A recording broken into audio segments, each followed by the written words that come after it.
Dans cette vidéo, nous allons aborder la gestion de la barre des outils dans Illustrator pour ensuite examiner le panneau propriété. Ainsi, pour commencer, si la barre d'outils n'est pas visible dans votre espace de travail, vous pourrez la trouver à l'instar de tous les éléments qui n'apparaissent pas à l'écran dans le menu Fenêtre, Barre d'outils, et un menu contextuel m'amène aux deux types de barres par défaut, une avancée, une de base, celle qui est cochée et celle qui est affichée à l'écran. Si je clique sur Avancée, j'ai accès à une gamme substantielle d'outils. Je retourne à ma barre de base, et si je la survole, en bas il y a trois petits points. En cliquant dessus, j'ai accès à tous les outils disponibles dans le logiciel. Certains sont en gris, c'est qu'ils sont déjà présents dans la barre, contrairement à ceux qui sont en blanc. Si je clique dessus, que je garde enfoncé, que je glisse vers la barre, je les rajoute, quitte à moi à attendre le liseré bleu qui valide l'emplacement. Ainsi, je peux personnaliser une barre. Ces fonctions sont d'autant plus pratiques qu'elles vous permettent de cibler les outils que vous avez l'habitude d'utiliser dans tel ou tel type de projet. Si vous faites des illustrations complexes pour un éditeur, par exemple, ou des graphiques plus simples, vous n'aurez besoin que d'une quantité limitée d'outils que vous pourrez alors enregistrer sous tel ou tel nom. Avec cette fonction, vous personnalisez vos barres, vous optimisez votre temps de travail, économisez de la fatigue et épargnez du stress de rentabilité. Pour ce faire, vous irez dans Fenêtre, Barre d'outils, nouvelle barre. Il me suffira de la nommer, exemple, OK. Si ma barre ne me convient plus, Fenêtre, Gérer les barres, je la sélectionne, Poubelle, OK.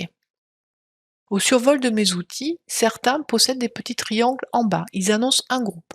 En cliquant dessus, j'ai accès à tous les outils situés dessous. Je peux alors les utiliser. En continuant, ce petit triangle me permet de décrocher le groupe. Voilà, je peux le positionner où je le souhaite pour continuer à travailler. Il ne me convient plus, je supprime, mes outils sont toujours présents. Voilà ce qui concerne la gestion de la barre des outils.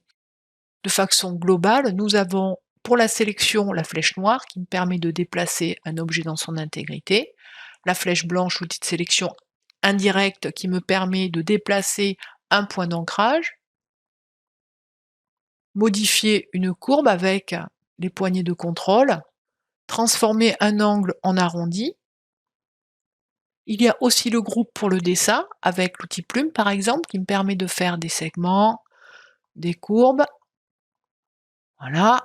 Vous avez l'outil courbure qui permet de faire des courbes facilement, de façon automatique. Les formes vectorielles, par défaut, des carrés, des ronds, des polygones, des étoiles. Le pinceau, le crayon, etc. Le troisième groupe me permet de traiter de la typographie. Je peux écrire.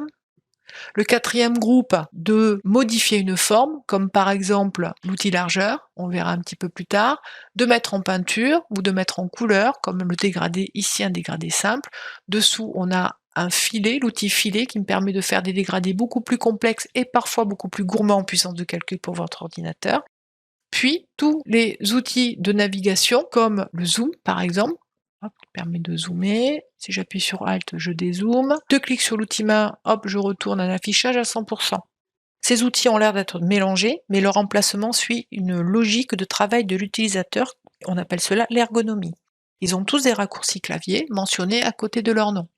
V pour sélection, sélection indirecte A.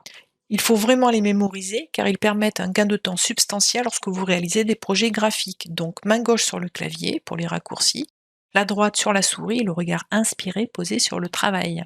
Voilà, tous ces outils fonctionnent avec les palettes flottantes situées à droite, comme on peut le voir pour l'outil dégradé par exemple, ici. Mais il y en a une qui a retenu mon attention, et la palette propriété, qui est une synthèse des propriétés de l'objet dessiné au centre du travail en lien avec l'outil actif. Par exemple, si je clique sur la flèche noire, je sélectionne mon objet, je peux voir que je peux changer son fond. Il me suffit de cliquer sur le fond et j'ai accès au nuancier. Si je veux changer son contour, je clique sur contour et je peux modifier son contour, y compris sa couleur. Opacité, pareil, je peux changer l'opacité. Voilà. Cette palette est intéressante car tous les panneaux sollicités se déplient et se replient. Ils se rangent automatiquement, ce qui confère à la palette propriété une fonction assez sympathique, loin d'être un luxe.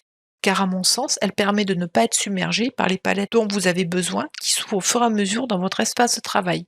Si vous n'avez qu'un écran pour réaliser vos projets, cela peut être problématique. Ainsi, nous venons d'aborder la gestion de la barre d'outils dans Illustrator. Elle est personnalisable et possède 6 groupes d'outils permettant de sélectionner, de dessiner, de gérer de la typographie, de peindre, de modifier et de naviguer au sein de votre espace de travail. Les outils agissent avec les palettes flottantes qui sont complémentaires et nous avons vu que le panneau propriété proposait des fonctionnalités pratiques.